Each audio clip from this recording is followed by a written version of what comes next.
The night that broke royal silence. The storm over Windsor rolled in without warning. Rain lashed against the tall windows of Adelaide Cottage, turning the quiet countryside into a blur of silver streaks and distant thunder. Inside, the house was warm, peaceful, the kind of peace Prince William had hoped would define this new chapter of his family's life. Upstairs, Catherine finally slept after weeks of moving stress and public appearances. Their children were safe, tucked into beds that still smelled faintly of fresh paint and lavender polish. Tonight was supposed to mark a beginning. Instead, it marked a question. William stood near the front entrance, staring into the darkness outside. Yes, something felt off. The kind of feeling you couldn't explain but couldn't ignore. I appreciate you. Then he heard it. Of Footsteps. Your proposal Not is casual. intriguing. Not patrol rhythm. Agreed. Deliberate. Fast. Urgent. The front door opened before the knock came. A young sentry stood there, soaked through, breathing hard, eyes wide with tension. Your Royal Highness, he said, voice tight. I need to speak with you. Privately. William's chest tightened instantly. Protocol didn't allow this. Not at midnight. Not directly. What happened? William asked calmly, though his instincts screamed otherwise. The sentry swallowed. Someone attempted entry to the grounds tonight. About an hour ago. William's pulse slowed, controlled, trained, steady. Who? Let's hear it. The pause felt endless. Hello, everyone. The Queen Consort, sir. Silence swallowed the hallway. Rain hammered harder outside. William didn't react outwardly, but inside something shifted. Explain, he said quietly. She arrived without clearance. No prior notice. And she wasn't alone. That changed everything. Who was with her? I don't know, sir. Well, mid-50s maybe. Refused identification. Not security. Not staff. Didn't act like either. William stepped closer. And you refused entry? Yes, sir. The sentry braced himself, like expecting his career to end right there. Instead, William nodded slowly. You followed protocol. Relief flickered across the young man's face. But she left something, he added, reaching inside his jacket. A cream envelope. Damp from rain. Simple handwriting. Prince William, private. William took it. It felt heavier than paper should feel. Did anyone else see this? No, sir. Your name? Corporal James Henley. You did the right thing, Corporal. This stays between us. Yes, sir. Moments later, the sentry disappeared back into the rain. William stood alone in the hallway. The envelope in his hand felt like history waiting to speak. The photograph. He didn't open it right away. He walked into his study first, closed the door, sat down, then slowly peeled back the tape. Inside was one photograph. Faded and unmistakable. His mother. Young. Laughing. Alive. Standing beside a man William had never seen before. On the back, 6 words were written in slightly smudged ink. He knew the truth. I was afraid. William felt cold spread through his chest. Catherine wakes. At 4:12 a.m., Catherine stood in the study doorway. You never came to bed.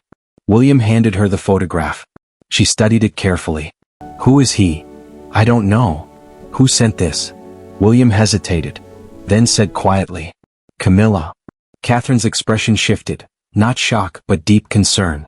This could mean anything, she said softly. I know. But why now? They sat in silence. Finally Catherine reached for his hand. Then we find out. Together. The decision. By sunrise William had made one call. Not to palace officials. Not to advisors. To someone outside the system. Marcus Hale, former intelligence analyst turned private investigator.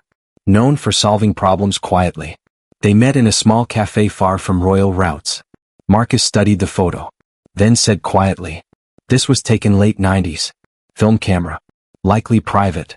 Can you find him? Marcus nodded slowly. Maybe. But if this connects to history, you may not like what you find. William didn't hesitate. I need the truth. 48 hours later. Marcus called. Found him. William drove alone to meet him. The file was thin, but heavy with meaning. Name, Daniel Mercer. Former job, investigative journalist. Specialty, political scandals, covert networks. Last known move, disappeared 1997. Current location, small coastal town, Portugal. Occupation, bookshop owner under alias. William felt the air leave his lungs. Connection to my mother? Marcus nodded slowly. They met multiple times privately. Months before her death. No records. No transcripts. But witnesses remember. And after she died? He vanished. William stared out the cafe window. Normal life moved outside. Cars, coffee cups, laughter. He felt like he was standing at the edge of something massive. I'm going to Portugal, William said. Marcus leaned forward. If you do, you need to prepare for consequences. William nodded. I've lived with questions my whole life. He stood. I'm ready for answers. The man who hid from history. The Atlantic wind cut sharply across the Portuguese coastline. William stood on the narrow stone street overlooking the harbor, hands buried deep in his coat pockets. Fishing boats rocked gently below, their ropes creaking like old doors opening and closing with the tide. It was quiet here. Too quiet for secrets that once touched the world stage. Marcus stood beside him, scanning the street out of habit more than necessity. Last chance to turn back, Marcus said quietly. William shook his head. I crossed that line the night I opened that envelope. Marcus nodded once, then pointed across the street. The bookstore sat between a bakery and a shuttered souvenir shop. Its wooden sign was faded from salt air and time. Ashford Books. Inside, warm yellow light glowed against tall shelves packed with aging paperbacks. Normal. Peaceful. Hidden. Exactly the kind of place a man would choose if he wanted to disappear. Look at this illustration The bell here. above the door. It's remarkable. The tiny bell chimed when they entered. Story. The smell hit first, old paper, dust, coffee. Behind the counter, a man looked up. Mid-60s. Dark hair now streaked with gray. Sharp eyes. The same eyes from the photograph. For a moment, nobody spoke. Then the man exhaled slowly. I wondered when this day would come. William stepped forward. Daniel Mercer. The man smiled faintly. Not for a very long time. He closed the book he'd been reading. And you must be William. Not Your Royal Highness. Not Sir. Just William. Strangely, that felt right. The locked door conversation. Mercer flipped the shop sign to closed. Then locked the front door. Marcus remained near the entrance, silent but alert.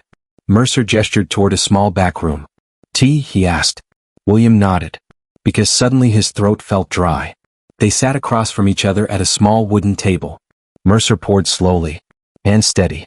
A man who had practiced staying calm for decades. You look like her, Mercer said finally. William didn't answer. Why did you disappear? William asked. Mercer stirred his tea slowly. Because sometimes knowing the truth is dangerous. William leaned forward. My mother trusted you. Mercer's jaw tightened slightly. Yes, she did. Then honor that trust now. Silence filled the room. Finally Mercer stood. Walked to a cabinet. Unlocked it. Inside sat a small metal box. He carried it back carefully, like it weighed far more than metal. Inside were old cassette tapes, letters, newspaper drafts never published, a small leather notebook. William's pulse hammered. What is this? He asked. Mercer met his eyes. Insurance, memory, and a promise I made to a woman who wanted to change the world, but realized too late how dangerous that world was. What Diana wanted. Mercer opened the notebook. Your mother believed power should answer to truth, he said quietly. She was working on exposing illegal influence networks, financial manipulation, political pressure systems. William's chest tightened. That sounds like conspiracy theory territory. Mercer nodded. That's exactly why it was easy to dismiss. He slid a document across the table. Bank transfers. Shell companies. Names blacked out. But she wasn't chasing fantasy, Mercer said quietly. She was chasing patterns. William's voice dropped. And you were helping her. Yes. Did it connect to her death? Mercer's hands stilled. I don't know, he said honestly. But she believed she was getting close to something big. Something that would embarrass powerful people. William stared at the documents. The room felt smaller. What happened the last time you spoke to her? Mercer swallowed. She told me if anything happened, I was to disappear. The cassette tape. Mercer held up one tape. She recorded this 3 weeks before she died. William's breath caught. Why keep it hidden? Because releasing it without context would destroy people. Maybe innocent ones too. William looked up slowly. I'm not here to destroy anyone. I know. Mercer slid the tape across. But you need to understand, truth doesn't always bring peace. William picked it up carefully. It felt like holding a moment frozen in time. The unexpected name. Marcus, who had been silent, spoke suddenly. You said powerful people, Marcus said. Mercer nodded. Influence isn't always political, Mercer said carefully. Sometimes it's financial. sometimes media, sometimes legacy power structures. William understood what Mercer wasn't saying, and maybe couldn't say. Not safely. Not yet. The emotional break. William finally asked the question sitting in his chest since childhood. Was she afraid? Mercer didn't hesitate. Yes. Not dramatic. Not exaggerated. Just truth. William closed his eyes.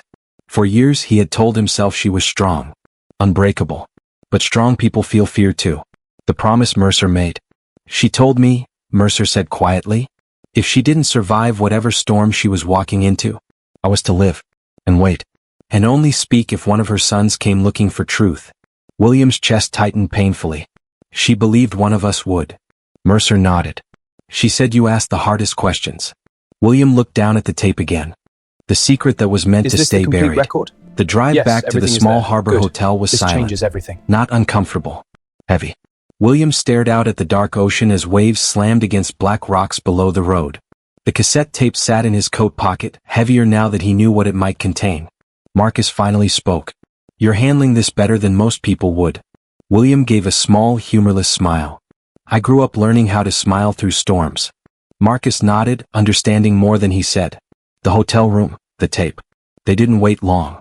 Inside the quiet hotel room, Marcus set up an old cassette player he'd borrowed from the front desk. The tape slid in with a soft click. William sat forward. The room felt smaller. Then, static. A breath. Then a voice. Warm. Familiar. Gentle. His mother. William's fingers clenched against his knees. Diana's voice. If you're hearing this, then something didn't go the way I hoped. William closed his eyes. I don't know who will find this first, the recording continued softly. Maybe Daniel. Maybe someone else. But if it's one of my boys, then I need you to know something. The tape crackled slightly. I was investigating networks of influence, not illegal in appearance, of course, but dangerous in practice.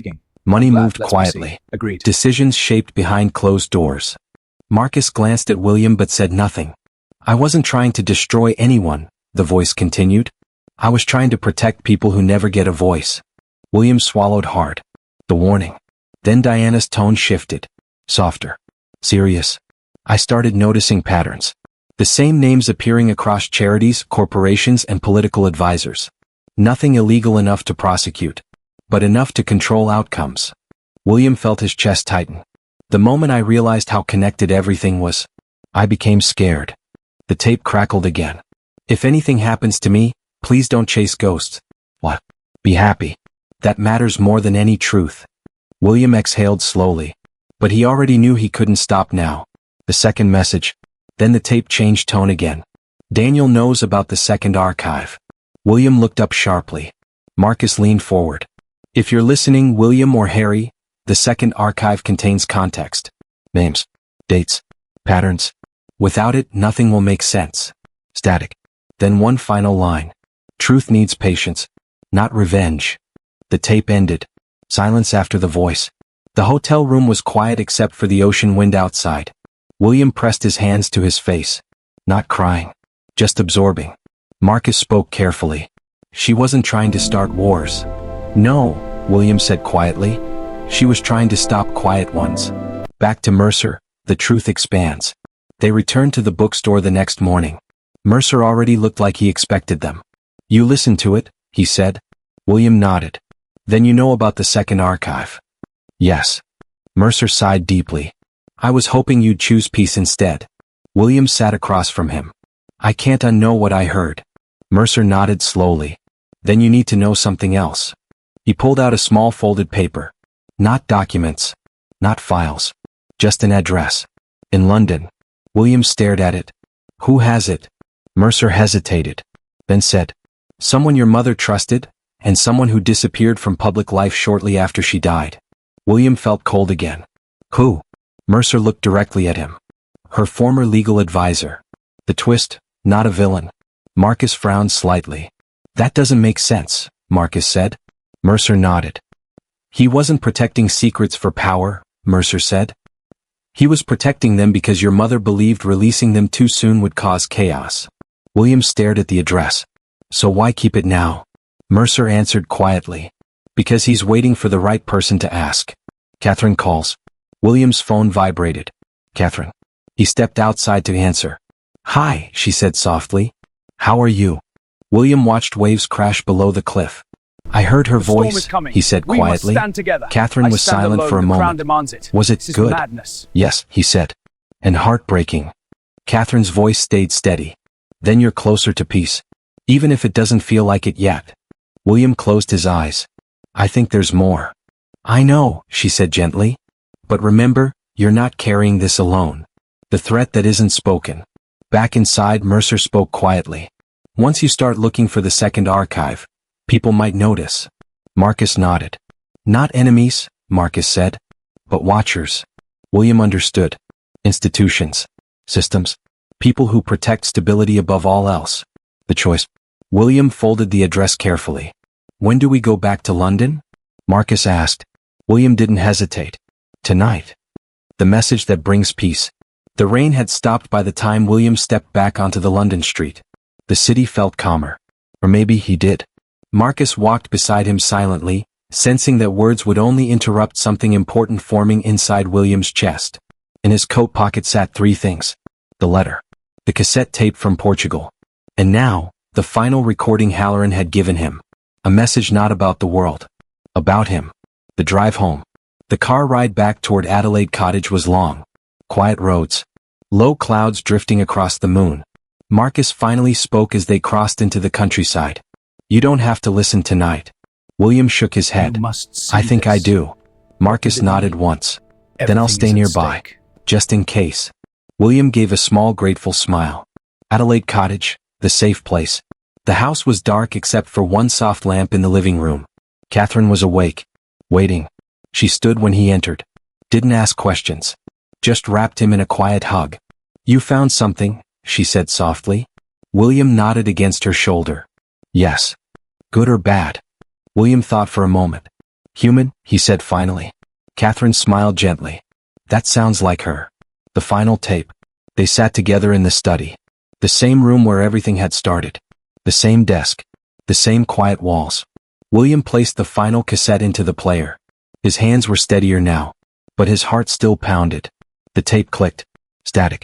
Then, her voice again. Soft. Close. Like she was sitting in the room. Diana's final message. "William, if you are hearing this one, then you have gone further than I ever wanted you to have to go." William's throat tightened. "I know you. You search for truth because you believe truth protects people. That is a beautiful thing. But it is also a heavy thing." The tape hummed softly. "I need you to understand something important." Catherine gently took William's hand. "You are not responsible for fixing the world." William closed his eyes. "You are responsible for how you live in it." A long pause. Then softer. "I didn't hide things because I was weak. I hid them because sometimes protecting people means letting change happen slowly, safely." The personal words. Then her tone warmed. "You were always the one who asked why." William let out a shaky breath. "You felt things deeply.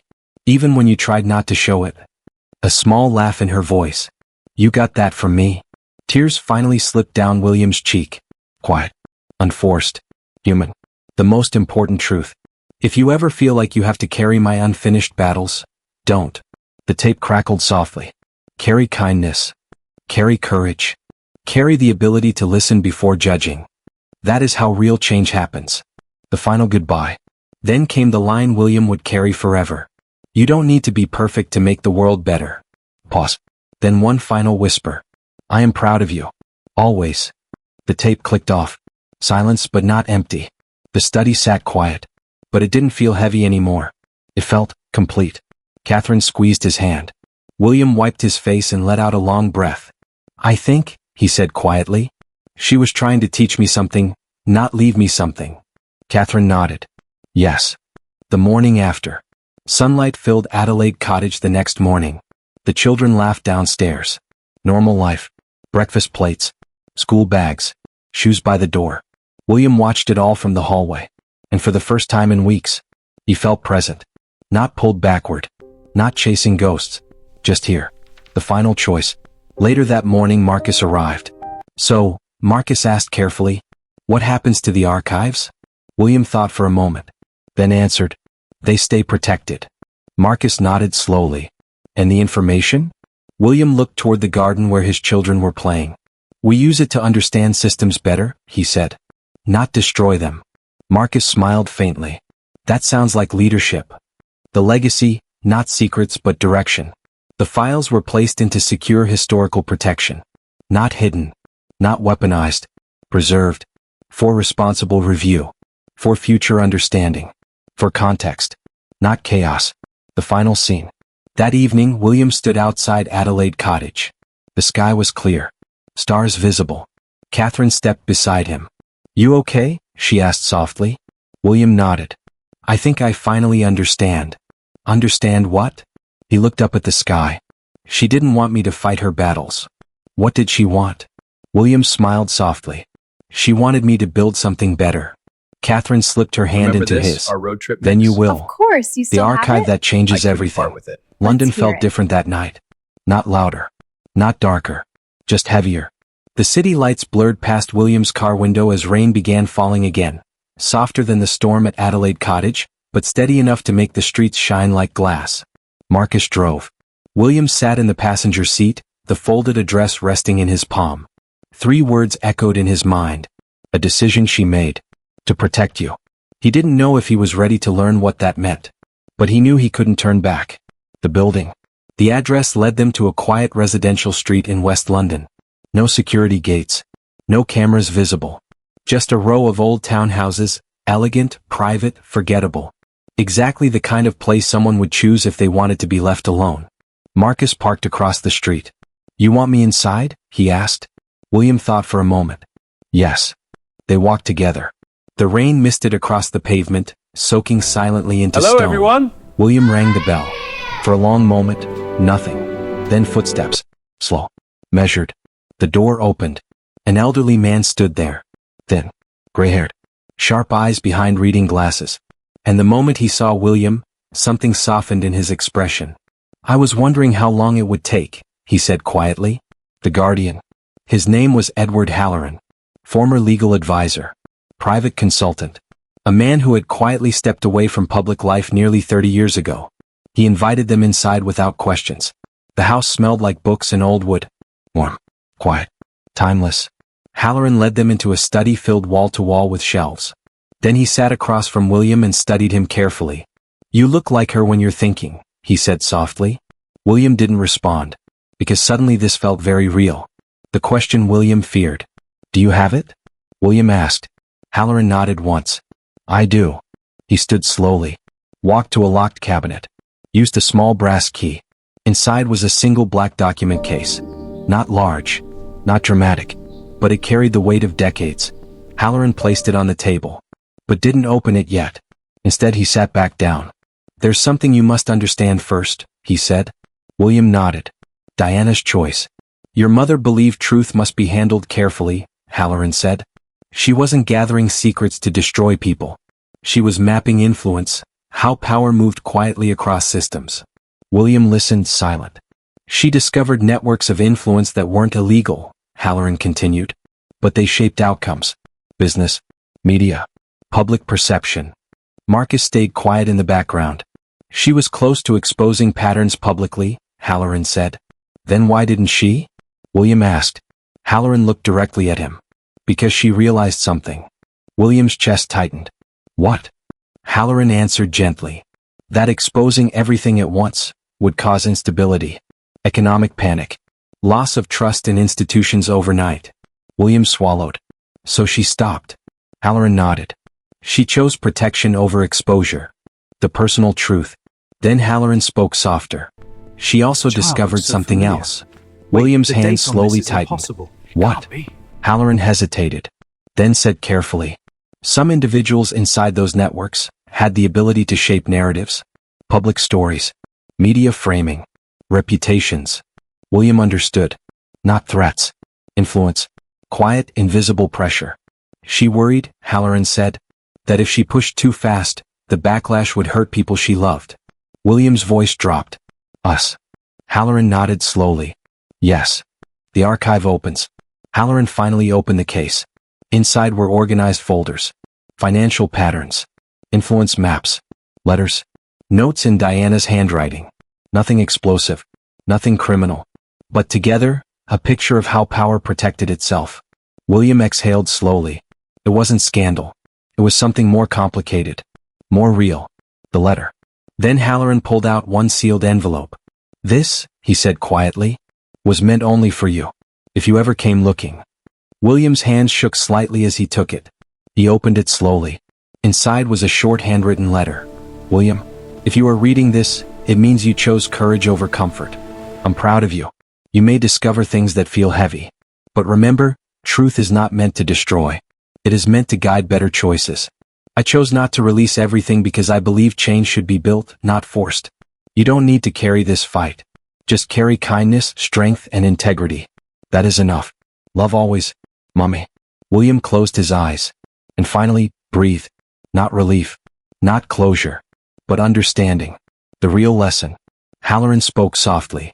She didn't want warriors. William looked up. She wanted leaders, Halloran said. Leaders who understood power and chose responsibility.